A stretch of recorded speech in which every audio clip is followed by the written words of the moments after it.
Are we good? Are we going? Thumbs up? I'm looking at Matthew. I hope someone just went live. All right, I hope we're live. Hey everyone, good afternoon, good evening, good middle of the night, good morning, whatever part of the world you are tuning into. We want to welcome you here with us. I'm Jill Zandi. I'm the President and Executive Director of Mate Inspiration for Innovation and one of the founding mothers of the Mate ROV competition. I'm here today with Mr. Matthew Gardner. Hi everyone. Mate ROV competition technical manager, lead instructor, and so much more. And behind the camera, maybe she'll give a little wave, is Miss Tawny Gott. Hi, everybody. Mate Operations and C-Mate Store Business Manager. We are here and we want to welcome you to the 2022 Explorer, Pioneer, Ranger, and Navigator. Did I get all of them? You did. EPERN. EPERN. Oh, that's good. You always got to have an acronym, right? Prompt demonstration and question and answer. And the crowd goes wild. The crowd goes wild. We are so grateful and so pleased to be back with you. And I was just thinking about this. Matt, do you know when the last time we did a Facebook Live? I don't. We didn't do one last year, even though we had a competition. We did it. We did it. So I had to look. The last time we did a prompt demonstration and Q&A was February of 2020. February of 2020, and it focused on the 2020 competition, mission, tasks, and prompts. And of course, we all know what happened that year.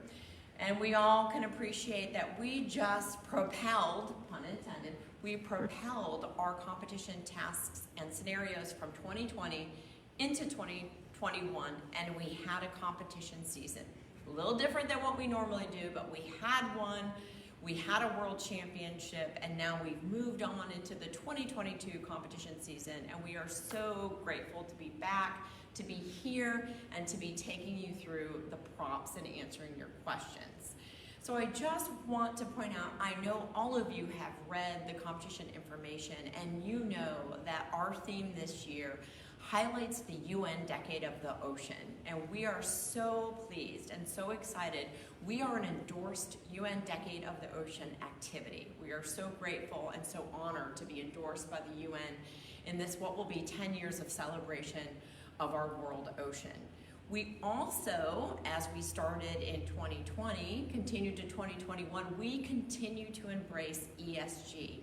Environmental, social, governance factors, those factors that more and more corporations and businesses are taking into consideration when they make business decisions to hopefully propel us, I'm going to keep using all these puns, propel us into the future, into a more sustainable future for our oceans and our planet and our global community. And so I know you can appreciate that this year's theme, again, UN Decade of the Ocean, Mate Inspires ESG, were wrapped around 3 different task areas that really embody the UN Decade of the Ocean and also embody those ESG components: marine renewable energies, offshore aquaculture, blue carbon, and Antarctica, because as we can appreciate, nowhere is climate change, the impact of climate change, more evident than at our poles. And I just want to also call out, I'm sure all of you saw in the news and in our messaging, the exciting discovery of Ernest Shackleton's The Endurance. We are so pleased and so excited to have been part of that expedition. And just the way the expedition went down, scientists, technologists, and engineers coming together to look for that shipwreck and document it, that's exactly what you've been challenged to do.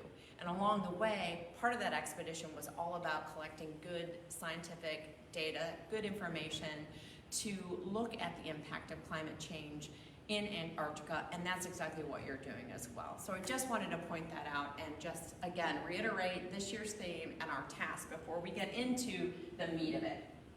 So, a few things I just want to touch upon. Again, grateful that you're here.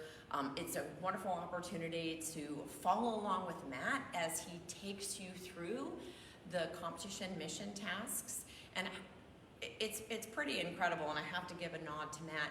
He is going to go over Explorer, Pioneer, Ranger, and Navigator all within this one Facebook Live. And he can do that because the mission tasks are very similar, and of course he will point out the differences for each of those competition classes. But we're gonna knock it out. We're all good. I'm feeling a little rusty with these Facebook Lives, but Matt, he looks calm, cool, collected, and prepared as always. So we'll get into that. We are on campus here, campus of Monterey Peninsula College, and I just want to point out that Matt and I are social distancing, and Tawny, who is behind the camera, is wearing a mask. So we're being compliant with all of the COVID-related requirements. I just wanted to point that out to you. We thought it was important, though.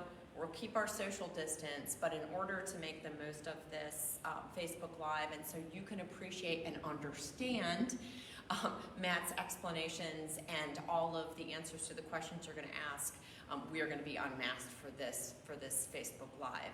So I invite you, use the chat feature, type in your questions.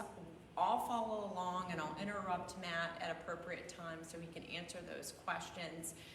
This is being recorded. It will live on our Facebook, our competition Facebook page, and we will also take the recordings and post them to both our Vimeo channel and our YouTube channel. So if you missed it, if you want to tune back in, you're going to be able to do that. And then I just want to put a plug in for tomorrow. We are doing the same thing for Scout. So just a little reminder about that. I think I got everything. I probably forgot something, but I think for now you want to get to the meat of it. I'm going to turn it over to Mr. Matthew Gardner, and he is going to take you through the props. Real quick, we got a lot of hi from Scotland. Yep. Hi, Scotland. Right. Woohoo. I've seen we've got Egypt, Scotland, Lee County, Virginia. Yeah, hi, Cindy. Yep, hi Cindy. So thank you, Jill.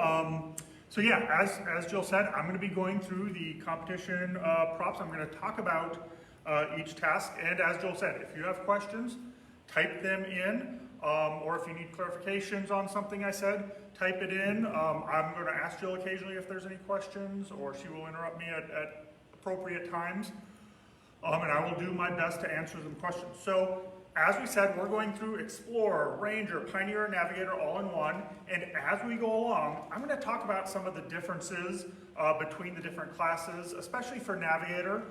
There's a lot of things that Explorer, Ranger, and Pioneer are doing that Navigators are doing, so I'm just going to point out, hey, this is not a Navigator mission as we go through.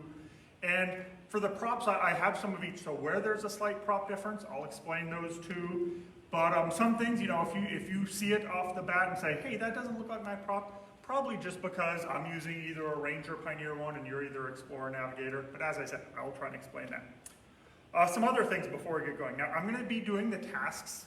I'm going to go through the tasks in order, but in general, you can do them in any order you want. So for example, you could go down, pick up the seagrass, go over to measure the length of the shipwreck, head up to the surface, drop the seagrass off, grab the hydrophone and the other seagrass to bring down. So really you can do things in whatever order you want.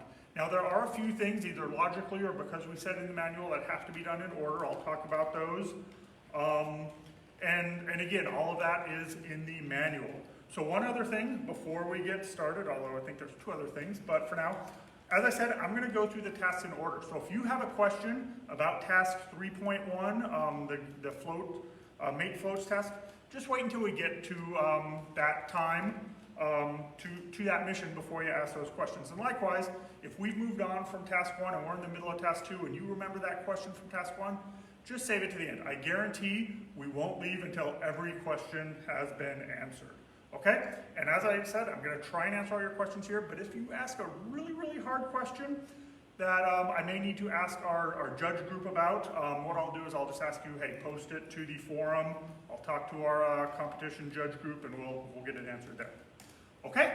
So let's get going. No questions on any so far. Probably just lots of hellos from everyone around the world. Yep, it's 10 p.m. in Egypt. Not too bad. No. That's past my bedtime. At least it's not 2 a.m.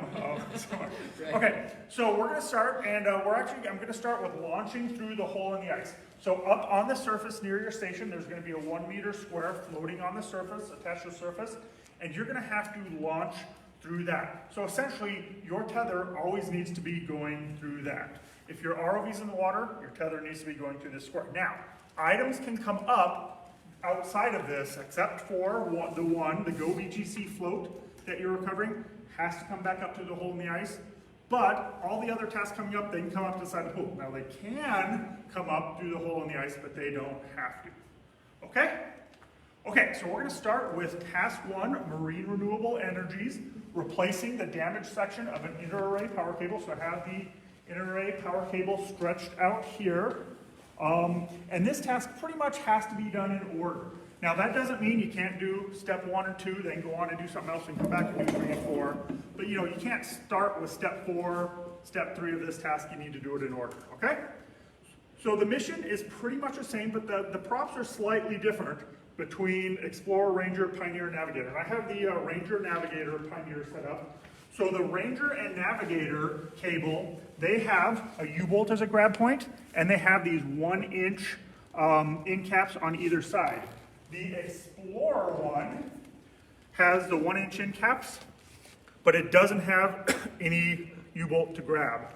And the Navigator one, you have a U-bolt grab point, but you don't have the 1-inch end caps on the end. So as I said, we're using the ones in here, but as you know, yours might be a little bit different. And also for Navigator, there are only going to be 2 of these middle stands instead of 3, which are for Explorer, Ranger, and Pioneer. Point to that one more time for me. So the middle section, Okie dokie. 1, 2, 3, Okay. there's only going to be 2 of them for Navigator. Okay, so step 1, conducting a visual inspection of the cable. So Tony, I'm going to have you come on over here. You're going to be looking at the cable for a brown spot. So Tony, I'm going to have you come, keep walking down this way, watch your step. And when you see this brown spot right there, you're going to show that to the judge. Now the brown spot is going to be, it could be on the bottom side, the back side, either side, but it's not going to be hiding inside one of these cradles. It's going to be out where you can see it. You may have to look around, but it is going to be out where you see it. And once you show that to the judge, show them on your video monitor, hey, there's our brown spot, you'll get your points. So the next part would be cutting, Matt, yes, can I interrupt? yes you can. We have a question. Ibrahim, will the tether be always passing through this? It needs to be going through the hole in the ice at all times. Now you can come up at somewhere else, but it has to, your tether should always be through that hole in the ice. Perfect. Yep. Thank you. Okay, so the next step of this, cutting the cable on both sides. And we're simulating cutting the cable by pulling out these pins. So there's little tent stakes. Pull them out, 5 points for one, 5 points, 10 points total for the second one. Now these, you can leave on the bottom. These aren't debris because it's simulating cutting. So it's not an actual pin you're pulling. Since it's simulating cutting, you can just leave it on the bottom because there wouldn't actually be a pin there. So you do that, you've got your 5 points each, 10 points total. The next part is removing this section. So if you have a grab point here, grab it here, lift it up, and this needs to come back up to the surface side of the pool. When you have it on the surface side of the pool, you've got your 5 points, okay? And then you need to replace it with the new one. Now this is the one part I talked about how this has to be done in order. This is a one potential exception. If you are carrying your new one down, you could carry your new one down, pick this up, put this one in, and return this at a later time after you do that. So pretty logical, you know. Obviously, you can't put these both in and get points. But if you have this one, if you want to install the new one and do the wet mateable connectors beforehand, you can do that before returning this back to the surface side of the pool. And then for, excuse me, for Explorer, Pioneer, and Ranger, you have one like this. The Navigator, you're not going to have these wet mateable connectors on it. This will be on the surface side of the pool, and you're going to carry it down. Now, as we talked about in the manual, so how this is built is these are Velcro loops on both sides here. So this isn't a Velcro to Velcro stick, but it just provides a little tension. So as you're carrying this down, these wet mateable connectors aren't going to fall off. Now, if you use enough force, yeah, they're going to come off. But this will be here. And again, you get points when this is down in the cradle. So this needs to be inside both cradles. And it needs to be in between these 2 other spots. So this would not work because it's not in between. You need to get it So it's in between there, okay? And you will get points for that. Now the next step, Navigator doesn't have this, so that's the last part for Navigator, getting this down in there. But for Explorer, Ranger, and Pioneer, you're gonna be moving these wet mateable connectors. And again, they just slide along, and once you get a Velcro to Velcro stick, you're good. You get 5 points on that side, and then as you do it on this side, Velcro to Velcro stick, you get your 5 points for that side. And the U-bolt doesn't have to be up, down, whatever way. If you have a U-bolt, up, down, whatever way it goes. Okay, so that's it for task 1.1. Jill, any questions about this 1.1? No. Excellent. Okay, so the next part is task 1.2, replacing a damaged buoyancy module on an inter-array cable of a floating offshore wind turbine.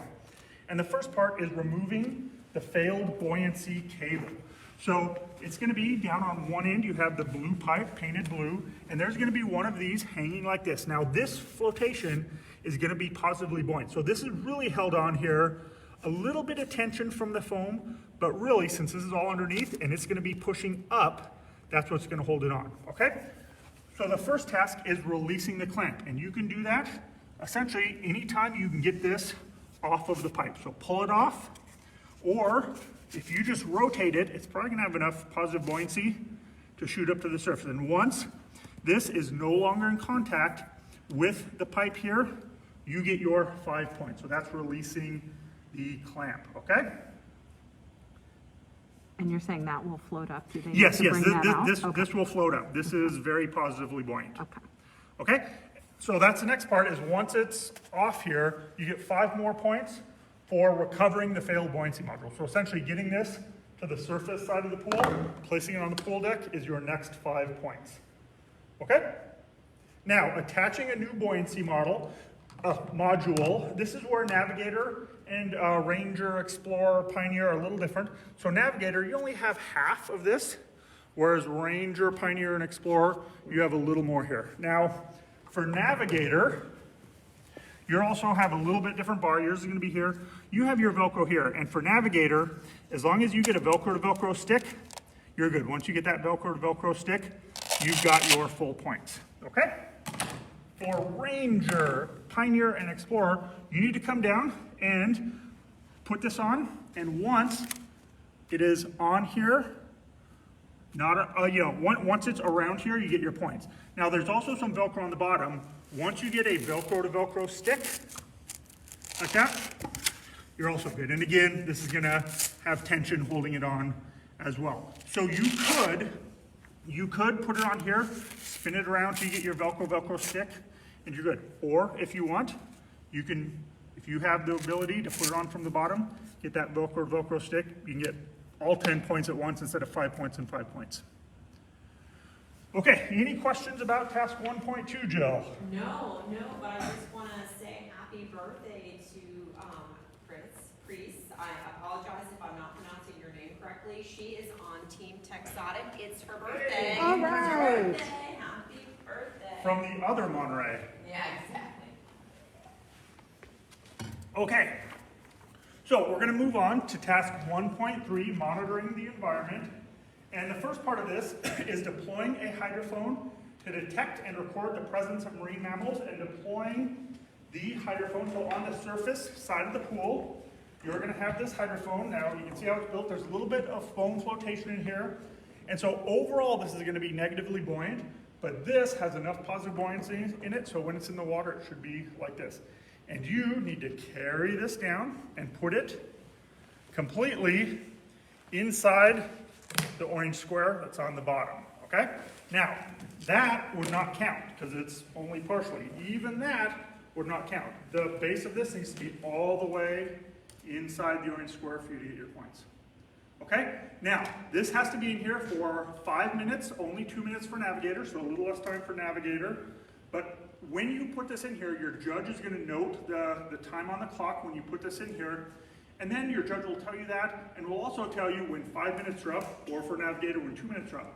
And once that time is up, then you can recover this, bring it back, and when you have this back on the surface side of the pool, you are good to go. Now, one thing about this is, If this is floating in here, or this is in here, setting in here, the top's floating up, and as you're driving around, you accidentally bump this out, you'll still get the points for having it put it in there, but your 5 minutes or 2 minutes for Navigator is going to restart. So this needs to be in here the whole 5 minutes, 2 minutes for Navigator before you can recover it and bring it back up. Okay, so a little hint, although it's not really much of a hint, you know, if you're a Ranger, Pioneer, or Explorer team, I wouldn't wait until the 9-minute and 55-minute mark to put this in there, because then you're gonna have to wait 5 minutes. Probably not gonna get it. So, if you want the points for both sides of this, you might want to put it in the middle or part of your mission. And you heard it here first. Yeah, Big that's time hints. I'm sure Maybe that's an obvious one. Yeah, that's but a big clue that no one would have figured out on their own, I'm sure. And one other thing, I get this a lot kind of during Facebook Lives. Some people ask, can you carry down multiple things at once? Yeah, so you know, you can carry this down, you can carry other stuff down. If you can do multiple missions at once or carry multiple things up or down at once, that is fine, you can do that. Okay, so the next part is removing a ghost net caught on the wind turbine structures. So over on this end, this is going to be weighted down, of course, and this, our ghost net, is going to be floating up above, like this, and the first part of this is you need to pull the pin. And how this works, how this works is there's a loop in the rope that goes up through here, and there's a hole in here, so the stake goes in between, so it's going to be floating up like this. And again, you pull it out, this goes up to the surface. Now again, since this is simulating cutting, this is not debris. I believe last year, in 2021, we called it debris, but this year it is not, because it would represent cutting. Now another thing I remember someone asked me, I think that last Facebook Live we did back in 2020, someone pointed out that when this is on a rope, this moves back and forth. It's not just as easy as pulling out. And it's like, yep, yeah, we've made this a little bit harder than it could be. So anyway, you get your points for pulling this. This will shoot up to the surface. It's positively buoyant. And then you get more points when you recover this. So bringing it back to the surface side of the pool or moving it from the water is additional points. Okay? So the last part of task one, and again, this is only for Explorer, Pioneer, and Ranger. Navigators don't have to do this, is we have our piloting into the resident ROV docking station. So here's the docking station, essentially about 1 meter cubed. And at the end of your mission, when you are done, ready to end your mission, you probably just before the 15 minutes are up, but you could choose to do it earlier if anyone's getting a time bonus. You pull into here, and the clock will stop. You'll get your points for pulling in. Now you need to be all the way in here, okay? So once you do that, and you tell the judge, your clock will stop. Now, I will say, if you're, moving along and you accidentally rift into here or something, the judge isn't gonna stop your mission and say, hey, you're done. But when you're ready, tell the judge, hey, I'm ready to dock, go in here. Now, you can do this both autonomously or manually. So manually would just be getting your ROV here, driving in there, telling the judge, hey, I'm ready to dock, drive in there, you get points. Autonomously would be positioning your vehicle here, going hands-free, and it moves in to the docking bay. Now, one last thing. So at the World Championship, and in some of the regionals may or may not do this, you can contact your regional coordinator. At the very back of this time, we're going to be looking at this red spot here. I don't know what's easiest to see. But yeah, so at the end of the mission at the World Championship, instead of just driving in here, you're going to have to push this, and on the bottom here, this is a magnet. This is a magnetic reed switch. I don't have it hooked up, but this is what's called a normally open magnetic reed switch. And there'll be wires going up to the surface, and as you get the magnet close to it, it closes that circuit. So essentially electricity will run through it, and it will light up a light on the surface because it's connected by wires to a LED and a battery, and those lights will go on. So at the World Championship, that is how you are going to end your mission. Okay? So that is it for task one. How are we doing on questions, Jill? No questions, but Allie Hines. Hi, Allie. Hi. He says we should come over and see high wind in Scotland. It's the world's first floating wind farm. Oh, I'm I'm up down for for that, yeah. Yeah, you know it, get the kettle Yep. on, we're there, we Yep. are there. No, we're all good, Matt, no, Okay. no question. Okay, so we're gonna move on to task 2, offshore aquaculture and blue carbon. And the first part of this is, and Tony, we're coming all the way over to this side of the room, where we have a convenient wall, is inspecting an offshore aquaculture fish pen and inspecting it for damaged areas. Okay, and the first part of this mission is flying a transect line to identify damaged areas. So you can see there is a, well, at this point, that's sitting on the sun, so a little bit of a faded red rope, but I'll get a new one on here for our mission world. But what you're gonna do is you're gonna follow it along. So Tawny, you just watch your steps as you move along. And you wanna be close enough that you can see this red rope, but you need to be, close enough that you can't see the next vertical one. So you're gonna come along one way, down, across the middle, across, and then down the bottom. Now this would be up a little higher, you know, it's gonna be hanging from the surface down a ways, not on the bottom, because we're not in the pool right now. But there you go. So now for Explorer, Pioneer, and Ranger class, this can be done autonomously. So for doing it autonomously, you would pilot your ROV. You can do this in either order, so you could start at either end. But you would pilot your ROV to the start of it, go hands-free, although you can hit a button. And then if your ROV can move autonomously back and forth along here, you get additional points.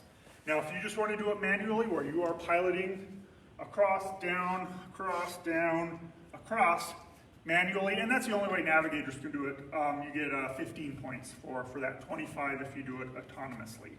Okay?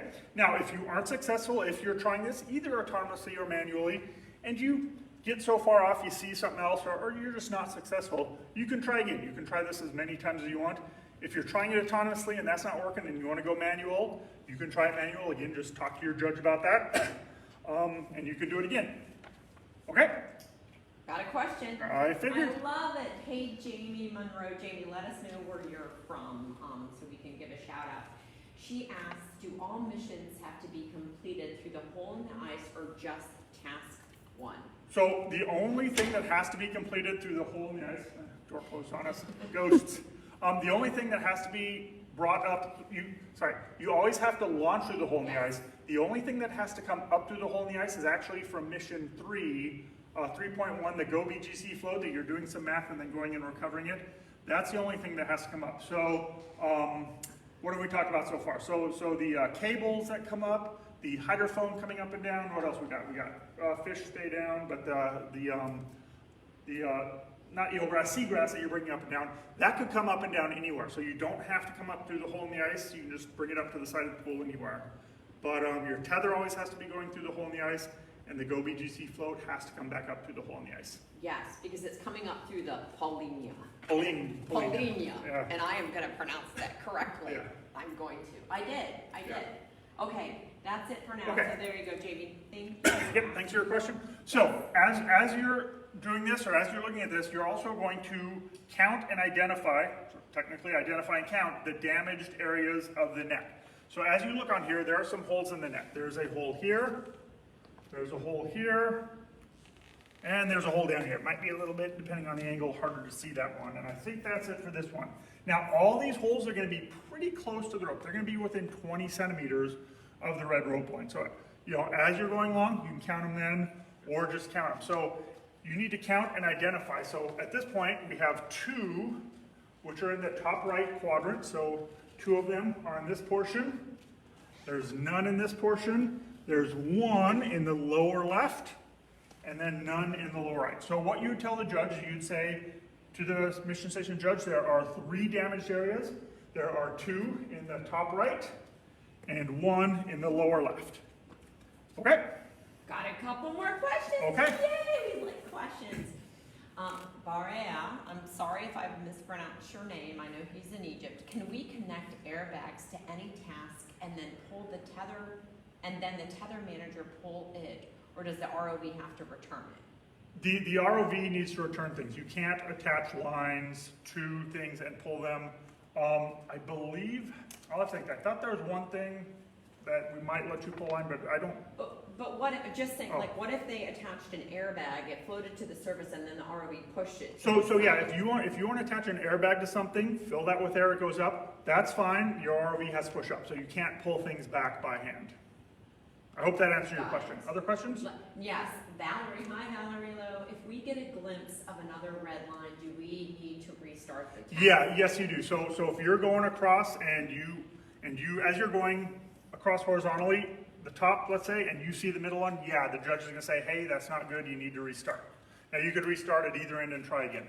Just like I'm doing right now with the camera, I can see both lines. Yeah, just like Tani, I'm not seeing what you see, but yeah, if you see both lines, Yeah. that would not be good. So generally what we want is we want you close enough that you can only see one side. So obviously, you can't just position your ROV way back and say, hey, I did the transect line because I can see everything. So we want your ROV to actually move back and forth.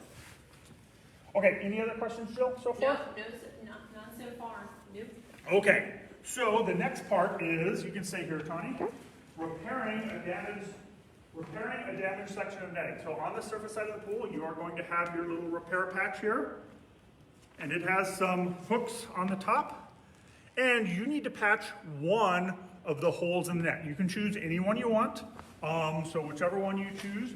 Now, the patch needs to be, it'll just hook on, mesh to mesh, and it needs to be completely covering the hole. So there's a hole. It would need to be completely covering it, so that would work. But that would not work because it's not completely covering it. Now, it doesn't have to be even, so if you hook it up, let's say you hook it up like that, it's not straight, but it's covering that hole, so you're good. Okay? And again, choose any hole you want to repair, and just repair one of them. Okay, so the next part is we have some growth on here, so some marine encrusting growth. So there is a little PVC plus painted red, and if you look on here, Tani, I don't know if you can get close, there's a little bit of Velcro, just a little bit of Velcro there, Velcro on here, just enough to stick to hold it on there, and then you just have to get it off. So anyway, you can knock it off, pull it off, however you get this off, it's good. Now you don't have to return this, you can leave it on the bottom. Good to go, you get your 5 points. There's also some algal growth. There's gonna be 3 of them sticking out, and these are just little pipe cleaners in here, and they are inserted into little, I believe they're 3/16 inch holes drilled in the pipe, and you just need to pull these out. So they come pretty easily, they're not in there really tight. And once you get all 3 out, you get your 5 points. And again, those can be left on the bottom, they can be brought back up, whatever. Of course, don't walk back to your workstation with them, leave them at the station when you're done with them. Okay, so that's, yeah, got questions? Question, Henrik. Hi, Henrik, you'll have to tell us where you're tuning in from. If you have a camera that can rotate, are you allowed to stand still and inspect the net by rotating the camera? No, your ROV needs to move along it. Yep. There you go. Yep, Fair your enough. ROV needs to move a transect line. Good question though. Yeah, that was a really good question. Thank you. Okay, where are we at? Okay, so, collecting the mortalities, fish mortalities. So Tani, you can make your way out here without tripping over anything. So on the bottom, there are going to be some mortalities, but the first part of this, and this is for Explorer, Pioneer, and Ranger only, you are going to use AI to differentiate morts from live fish. So Tani, follow me over here. So just before the mission starts, Am I looking at the screen here? not right now when I enter my password. No. Say hi, Jill. Okay. Okie dokie. So as your mission starts, you're going to get a video from inside the fish pen.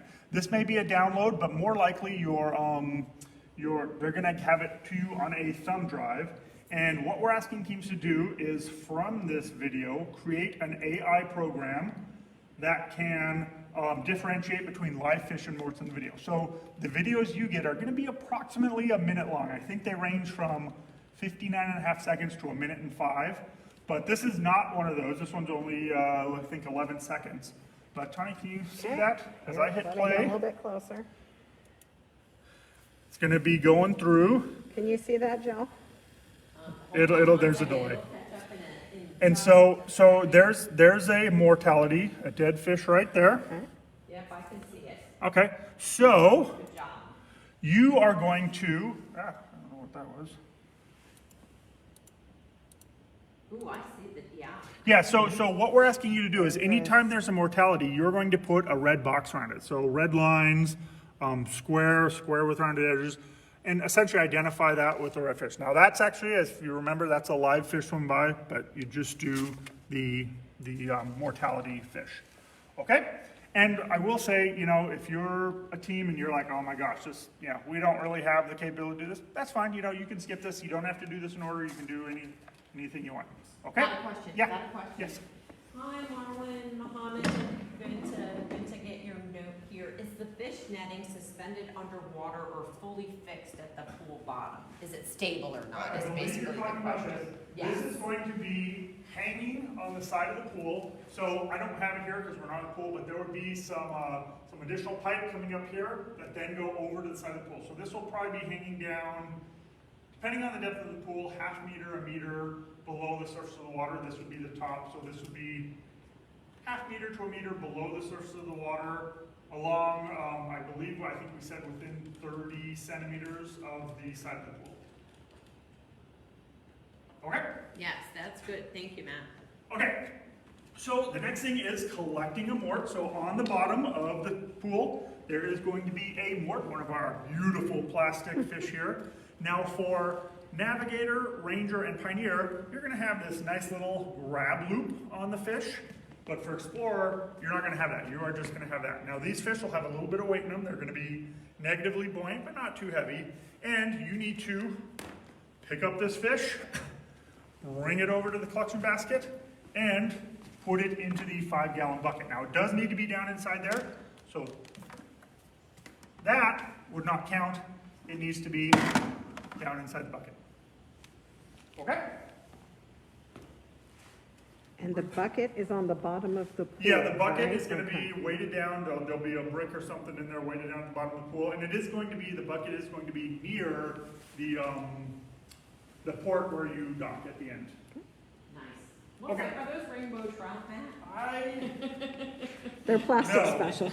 They are plastic fish that represent a number of things. It just reminds me of where I grew up in northwestern Pennsylvania, fishing with my dad. They don't quite look like any fish I've ever caught, but Not from nature. but they were nice. They're relatively inexpensive and Ned. great for us. Ned says, nice upgrade on the fish props this year, Matt. Okay, I was thinking, what do I Thank do you, with the best? Ned. Yeah. Makes you want to eat them, doesn't it? Yeah. Okay, so the next task, this is for Explorer, Ranger, and Pioneer only. Navigator isn't doing this. Is you are going to be measuring fish size. So this will be on the bottom, weighted down, and these fish will be floating up above. Now again, not in the water, so they're not floating up, but they're going to be floating up above this, and there are going to be 3 of them, and you need to determine the length of each of these, and then get an average of those to determine the average length measurement. So I will say, you are measuring from the tip of the snout to the tip of the tail. I remember, I think from my biology days, I think they measure down to this point, but it's not much difference. But we're going the full length, tip of the snout to the tip of the tail. Okay, and then, so what you need to do is you need to tell the judge the lengths you get and the average. So, you know, average is pretty easy math. But I will say, if you are using some sort of estimation method to determine the length of your fish, talk to your judges. Tell them how you're doing it. Because you can't just guess and say, oh, well, that one's 45, that one's 50, that one's 38. You know, you need to, if you're doing an estimation, in the past when we've asked for length measurements, we've had teams come up with some very creative ways to estimate things, some really ingenious ways. But if you're doing that, just let the judge know how you're getting those lengths, and then report those lengths and the average of those lengths to the judge, and if you're within 2 centimeters, you get your points. Okay? And then, once you've done that, you're going to determine the biomass of the fish cohort. So, on your table, you are going to have, once you've measured the fish, or once you've tried to measure the fish, you're going to get the fish information. You're going to get an average length. Now the average length may or may not be different from what you actually measured. So your original coordinator may just choose some, not at random, but choose an average length that doesn't actually match up with the fish. You're gonna get your number of fish in the pen and you're gonna get your A and B numbers. And you need to determine the biomass. So how you do this up to you. I'm going to do this on my computer. So I have here a Excel spreadsheet where I can type this in. Now, so yes, you can definitely use Excel or some other program to do this for you. You can't have my program, you have to come up with your own. But N is 1,000, whoops. The length, I said, is 45 centimeters. The A is 0.0028, and the B is 3.51. And what I get is 1,778.009 kilograms. So that's what I would report to the judge. And if you're within 5, and it's pretty much straight up math, so you should be pretty exact, you get your points. Okay, now I will say, if you want to practice this a little bit, I believe,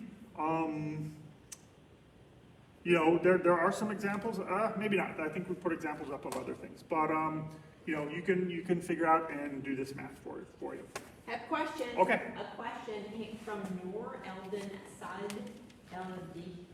I'm sorry, you know, I'm not gonna always get your names correct, but I'm gonna try. Can we use a reference to get the fish length? Yeah, so if you have a reference, now what I will say is we don't recommend using something we built as a reference length because, you know, I know, well, at least in our country, like tees, I get 2 different size tees. They're about 8 millimeters difference, but that can make up. But yeah, if you have something out in front or, you know, whatever that says measurements, I was thinking, if you looked at the fly-through videos we did, I think the fly-through just kind of holds up a ruler next to them. That's acceptable, right? Definitely acceptable. Yeah. So yeah, you know that ruler has however many centimeters. Yeah, so yes, you can definitely use a reference. You can, I wouldn't recommend using anything we built as a reference because, you know, as we cut PVC, you know, it may say, oh, it's 19 centimeters long. It may be 18 and a half. It may be pushed into that T a little further or less. So you know, you start getting off there if you're at times. Perfect. Okay, so the next, so for all competency classes, the next part is farming seagrass. So you're going to prune an existing seagrass bed. So somewhere on the bottom, probably near the green square, there's going to be your little eelgrass. Now these are flotation, so they will be up like that, so it looks a little more like seagrass. Looks like my car wash. Yep, exactly, looks like ours. So you're gonna pick this up, 5 points. When you bring it back, put it on the surface side of the pool. And then, what is that made out of? this is foam sheeting. Foam sheeting. Yep, from the hobby store. And then, on the surface, there's gonna be a different one. And this one has some plastic mesh. And this, you're gonna bring down, and this needs to go into the green square. So again, completely in the green square. That wouldn't count. That wouldn't count. Has to be all the way in there. And once you do that, once it's no longer in contact with your RV in there, you get your 5 points. And I believe that is it for task 2. Any questions Nope. on task 2? We're good right now. Okay, then moving on to task 3, Antarctica, then and now, endurance 22 and mate floats.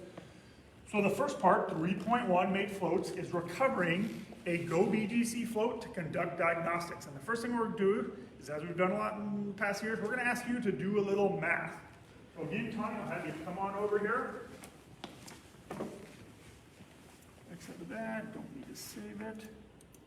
So on your station, you are going to have your float information. So in this case, current speed, 0.135, current direction, 103, time 144. And then, actually I don't know if we need to be, oh yeah. So what you're gonna do is take those numbers and start doing some math. So as I did the math with these numbers I calculated that the float is going to travel 69.984 kilometers. And again, that's at 103 degrees. So 103 degrees, I somewhat know, 90 degrees is due east. So 103 is a little bit further south of that. And it's 13 degrees south of due east. So I'm used some trigonometry, and I went online and found a trigonometry calculator I could use. Didn't do it in my head or with a calculator. But I calculated that the float moved 15.74 kilometers south and 68.19 kilometers east. And as we look at the grid map that you have, and that's published, so you can find it online on the challenge page, each square on that grid map is 2 square kilometers. So as I divide by 2, 68.19 kilometers east, that's 38.095 squares. I'm going to round that to 38 squares to the east. And 7.87 squares move south. I'm going to round that to 8 squares. So on my grid map, this is a starting spot. So this is 38 squares east, and 1, 2, 3, 4, 5, 6, 7, 8 south. So this is a square. I calculate it ends up as right there. Now for Explorer, you need to be exact. So Explorer, you have to get that exact square. For Ranger, Pioneer, and Navigator, you can get that square or you get within 1. So any square around there would work as well. Okay, so you would reflect this on your map. And you would get a printed version of this in your team packet, or you could do it, you could have a digital version if you want. You can download this. And I will say, this is where we loaded up 4 practice examples. So if you go to the challenge page for either Explorer, Pioneer, Ranger, or Navigator, you can click, you can find 4 practice examples that you can try to practice, although I will say, I just did one for you, but you can do it again. And now, yeah. Sorry, we got a couple of questions. One from Nicola Lees. Nicola and her world champions, Yes. North Paulding robotics teams. She asked if we could, now she's referring to the seagrass, can you pick it up on any part? Yeah. So I picked it up by the foam just because it made it look more like seagrass. But yeah, you can pick it up by anything you want. And this is a great question from Ian Ludholm. And Ian, I'm not sure we know the answer to this yet, but I'm going to ask it. If we're competing remotely, how would we handle the fish length problem since we would be building those props ourselves? So we haven't solved that. I do have, we've talked about it, but we haven't published that yet. But yeah, we have. I'm not going to go into here just in case we change it. I don't want to say something here that we later change. But no, that was a great question, and I thought, yeah, we still need to resolve that. And so thank you for your patience while we work that through. I've got some thoughts, just not going to say them here. Reveal all the secrets right here, Matt. Any other questions or? No. Okay, I do have one more thing I want to talk about. Doing this math. So now some of our younger teams, Navigator teams, some of our younger high school teams, you may not have had trigonometry yet. I think they get that as juniors in high school. I can't remember, it's been a while. But if you haven't had trigonometry in school, it's hard, but it's not that hard to figure out. My recommendation is, go to your math teacher. Take the 4 examples to your math teacher, and, I'm sure your math teacher would love to teach you some basic trigonometry, how to find a triangle calculator online, and you can get it from there. So, like I say, if you haven't had trigonometry yet, you can still do this problem. And you could advocate for that being extra credit. That's what I would do. Oh, yeah. Yeah. I'm gonna get you more points. So, okay, so the next part of this is after you've done the math, although, is now go getting that BGC float out of that polynya. You figured out where it's gonna pop up next. And I will say that once, so pull distance a bit from Jill as I go by. Once you come over to pick up this Go BGC float out of the water, you can no longer do the math. So if you want the points for doing the math, you have to do the math before you come get this, okay? If you don't want points for doing the math, that's fine.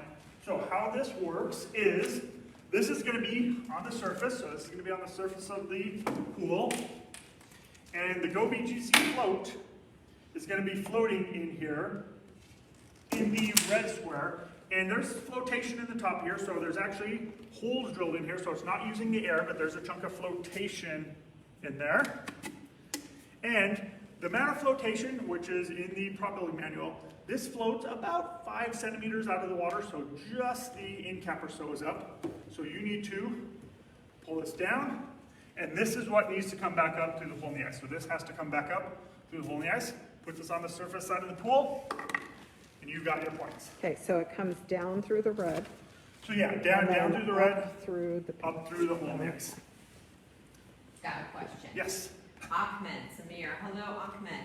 Is there a given period of time that we must reach the next point in it, or can we take our time? You can take your time. You can do, well, I wouldn't recommend, spending like all your time trying to do one thing, but yeah, there's, you get points for what you do. If you take more time to do one thing, that's up to you. And another question from Henrik, and I know the answer, but this will be good for you to report out to everybody. Can you do multiple tasks at the same time? With this, I mean doing the math while someone else is operating the ROV to complete the other tasks. Yeah, so definitely, I think Navigator, you might not get 6 people. I think Navigator's only 4, but yeah, when you have 4 or 6 people on the deck, yeah, I highly recommend have one start doing the math. You'll get that the minute. You can start doing that the minute your 15 minutes starts. Do the math. When they're done, have them turn it into the judge, and then you got your points, and then you can go get your thing. So yeah, and yeah, you can do multiple things at once. Yeah, that's great. That's organizational and operational efficiency and effectiveness. Yeah, so make definitely, the best use. definitely, as someone's doing the math, don't have your ROV sitting there. I wouldn't have your pilot do the math. Have your pilot get more points while one other person does the math. Okay. So the next part, and this again is Explorer, Pioneer, and Ranger only, so Navigator isn't doing this, is designing and constructing. So I'm going to move out here so we got a little more open.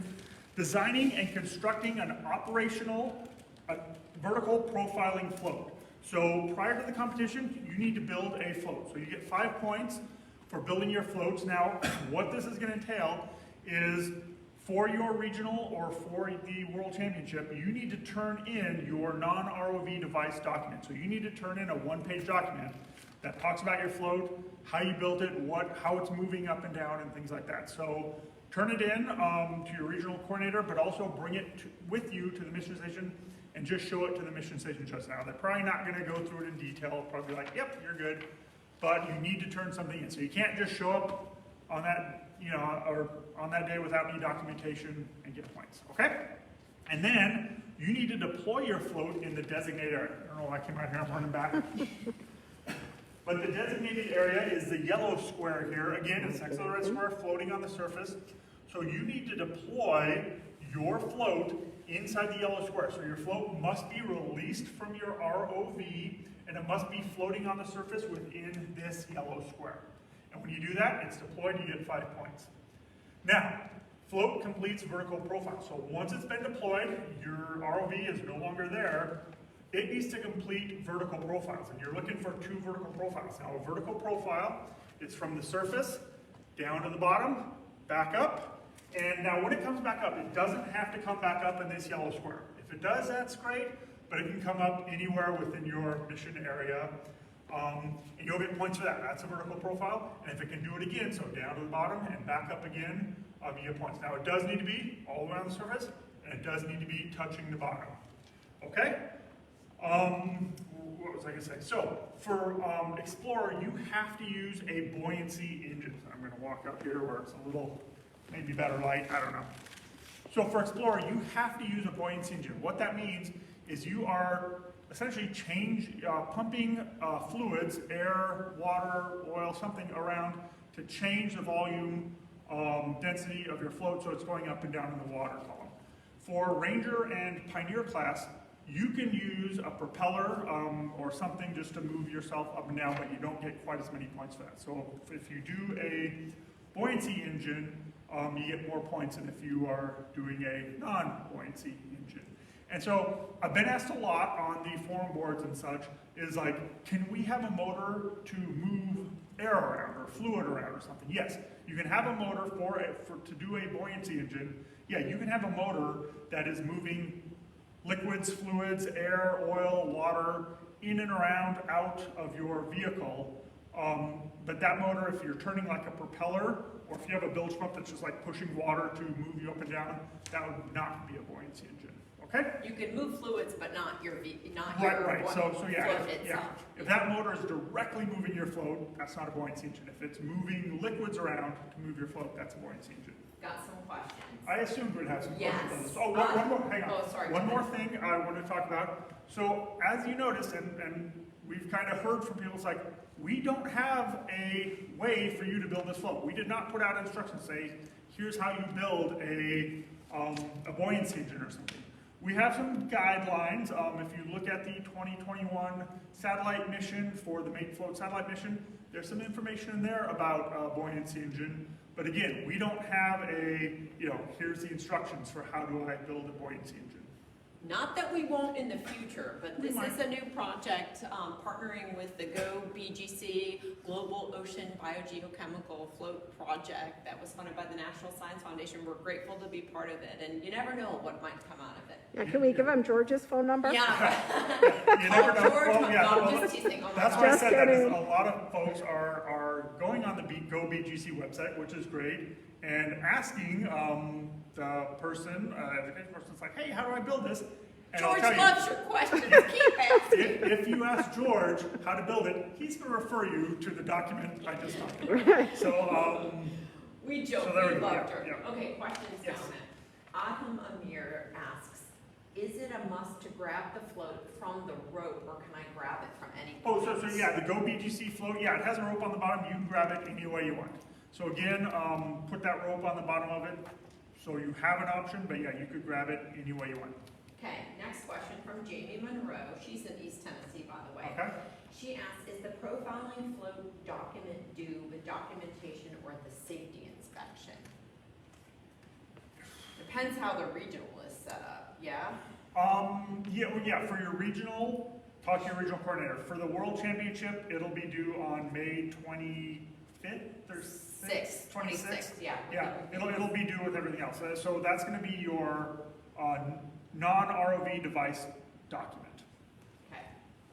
And Noor asks, for the Rangers, can we use a motor and battery to build a buoyancy engine and it will not be attached to the ROV?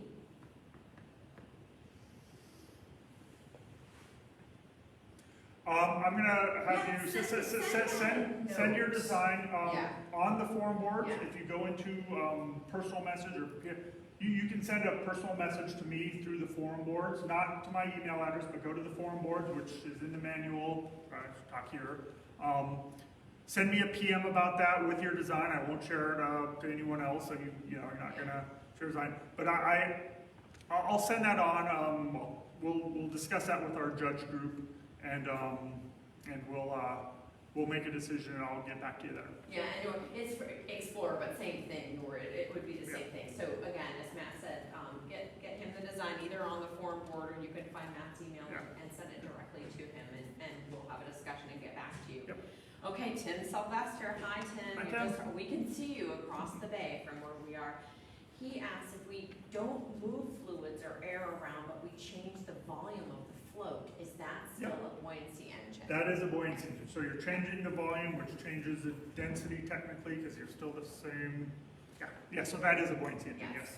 Calvin Chan, hi Calvin. But I will say, if you do have questions, you can send me and say, hey, here's what our design is.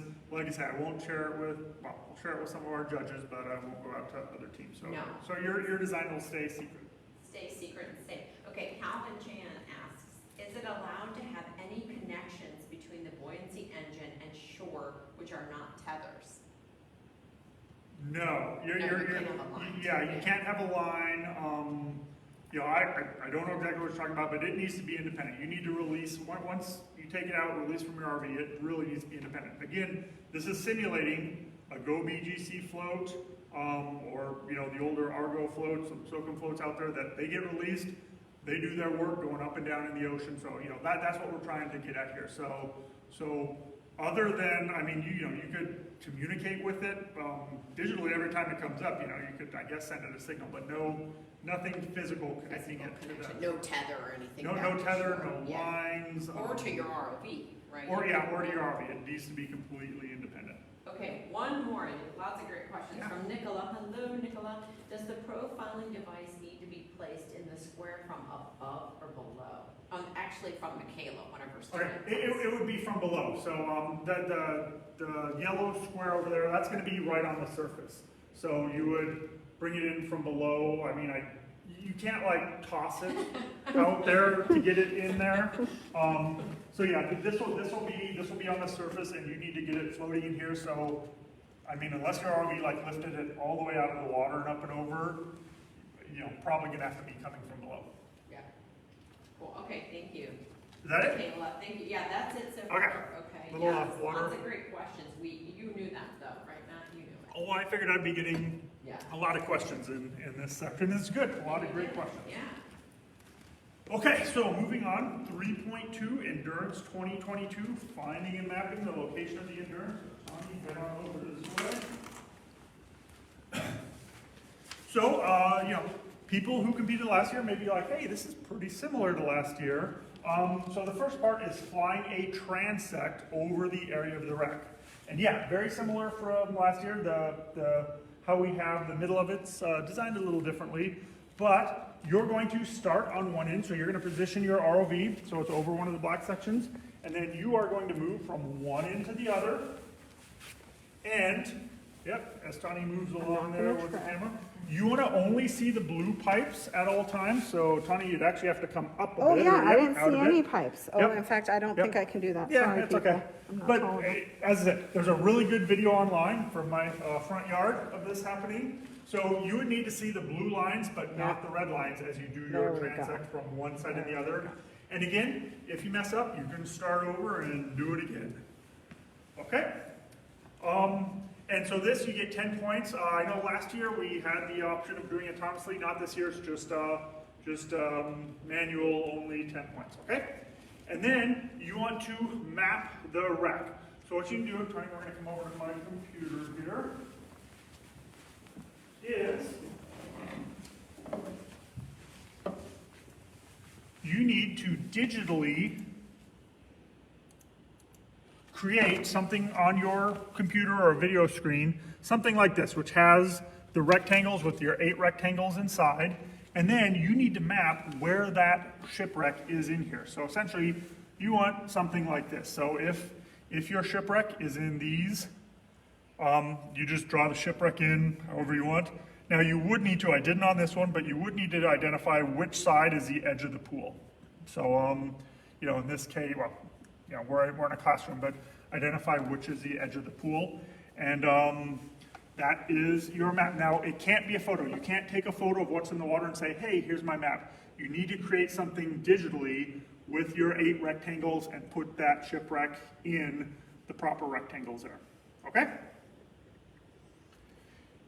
Okay, so moving on. The next part is creating a photo mosaic of the wreck. And this is only for Explorer, Pioneer, and Ranger. Navigators aren't doing this. So the first part of this would be collecting all 8 images of each rectangle. So you must have 8 separate images. You can't, again, take a big shot and say, hey, there's all my images. Now, each image, you can include some of the nearest rectangles, the adjacent rectangles, but you shouldn't have any rectangles beyond an adjacent one in there. And again, you need to show the judge your 8 images. So in this case, 1, 2, 3, 4, 5, 6, 7, 8, and you would get your points showing the judge that, your 8 images. And then you are going to create a photo mosaic. You're going to take those 8 photos, you're going to put them together, and you can do this autonomously or manually. For autonomous, your team members, someone there, can transfer those 8 images to a computer at your station, so you can't like send this off to someone else who's not at your station. It has to be done at the station. You can send them those 8 photos, but then that program has to assemble those photos into a photo mosaic.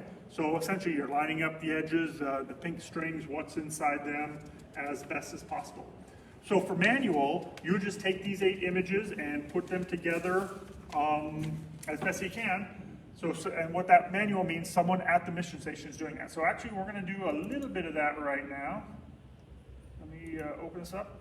So here is, I already have 6 of these put together, but I'm going to just do a, little example of what we would do is, so I want this one. I would open this one. I just want the rectangle it's in, so I'm just going to take that part of it, cut and paste it. not gonna save it. And on this one, put it in, move it over here. So you can just kind of see what I'm doing here, and I'm gonna size it. So this would be manual, essentially just taking those 8 photos, putting them in a photo mosaic like that. And again, it doesn't have to be perfect, but we want it pretty much lined up so it shows what is in there. Okay. Got a question? Yep. Oh, when you're ready, okay. Yep, I'm ready. So from Renee, hi Renee Johnson, let us know where you're tuning in from.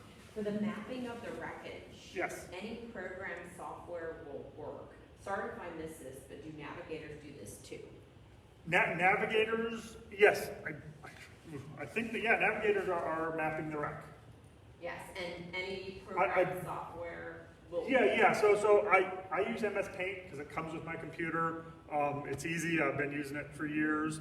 But yeah, anything you can do, any computer program you want, pretty easy. Just draw a couple rectangles, draw your shipwreck in the proper rectangles, and you're good to go. Got it. And another one from Ahmed. Can I take isometric views and then split them into 8 images? No, you need to take 8 different images, one of each rectangle.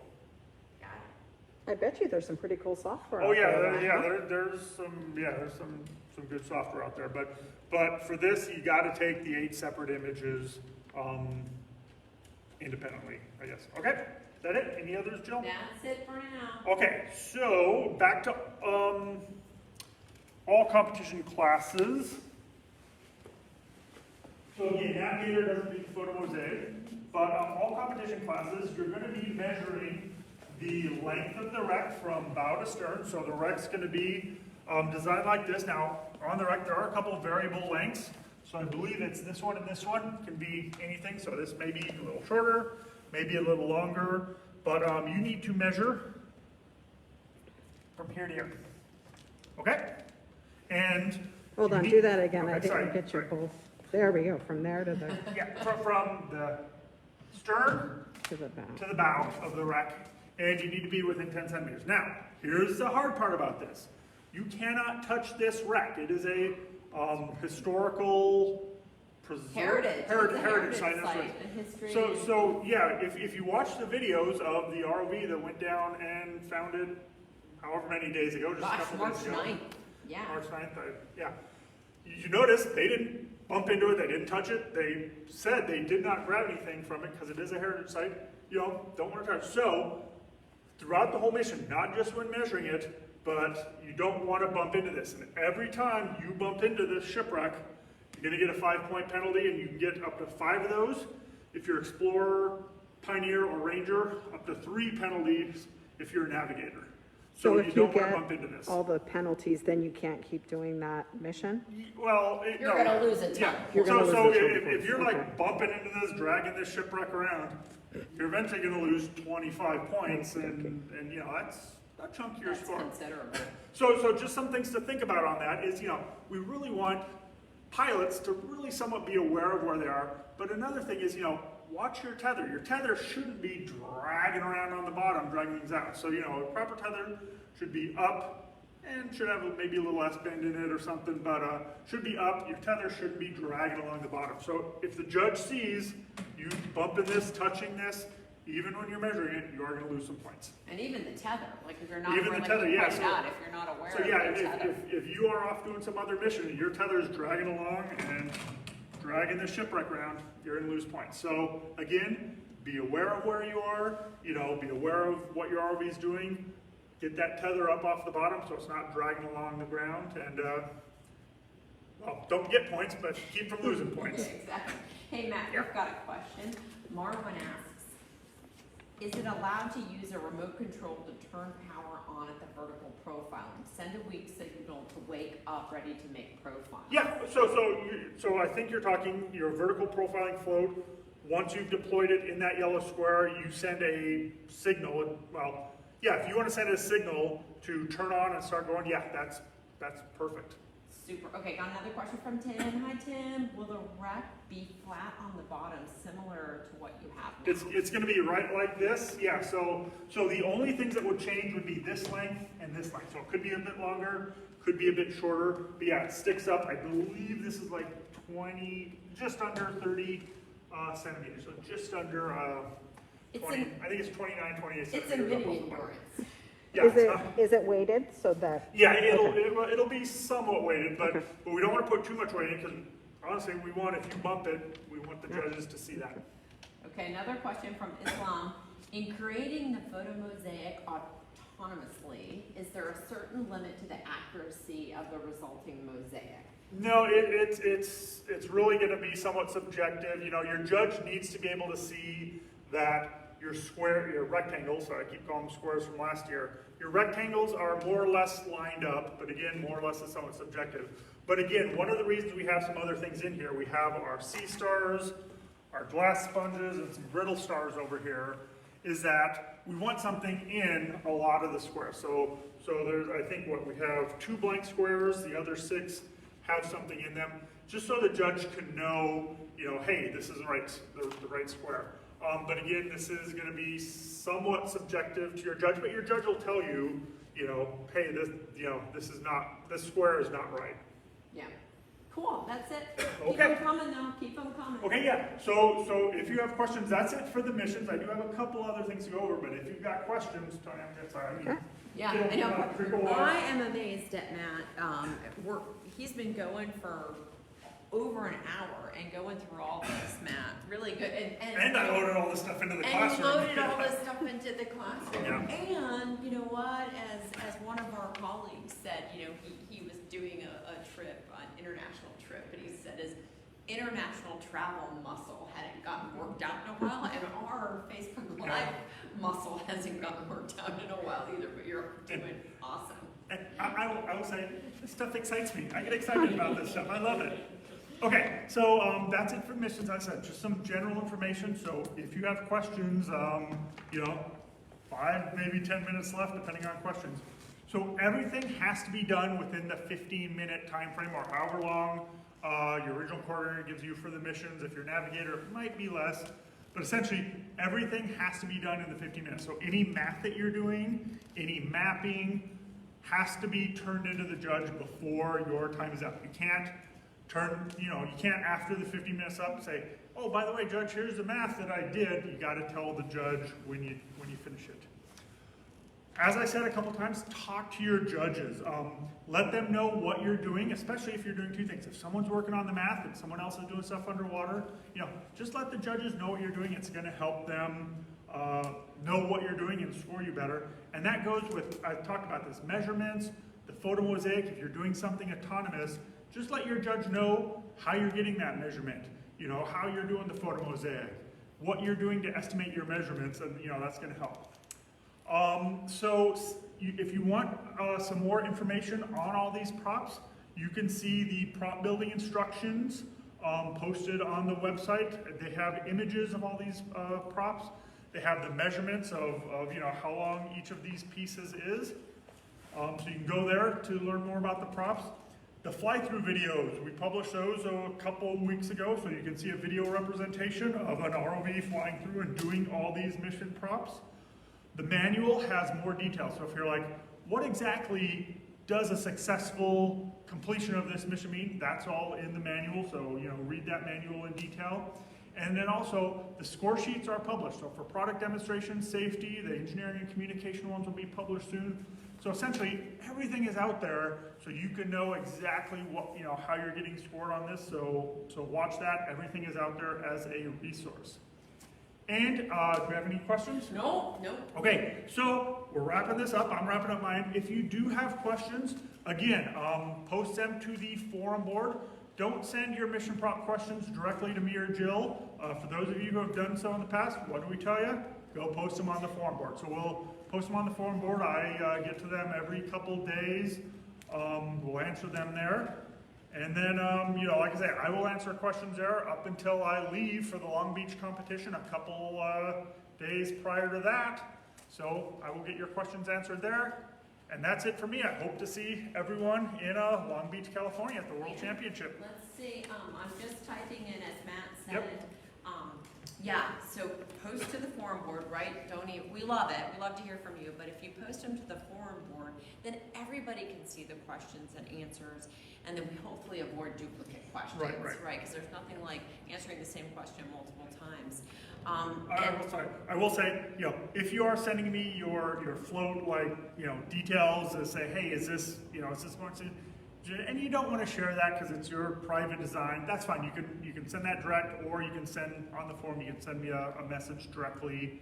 But other than that, post things to the forum board. Yeah, so send it to Matt and send him some chocolate so he doesn't think about sending it up. Matt likes chocolate, I think, I can say that. Yeah. Say that. Other things, yeah, so read the manuals. You know, we always tell people, in addition to post to the forum board, read the manuals. We are all, I think, so excited to be back doing this, to be back here in this lecture forum building at Monterey Peninsula College, joining you all, doing Facebook Lives.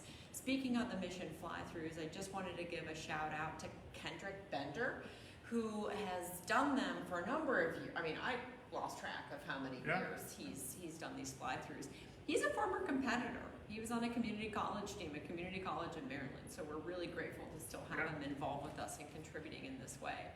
And again, just so excited to be endorsed by the UN Decade of the Ocean, so excited to continue to inspire ESG. And there were some questions. This is going to live on our Facebook Live page. The recording is going to be posted on Vimeo and YouTube. Give us a day or two to get that done. We have another Facebook Live tomorrow focused on Scouts. It will likely not last as long and be a little easier going for Matt, but we're going to focus on Scout tomorrow. So join us if you have Scout teams. Spread the word, and follow us too on Facebook. Make sure you do that in case we decide to go live. You never know. We might be at a regional event and just go live, and then you'll get the notice. So thank you, Tawny.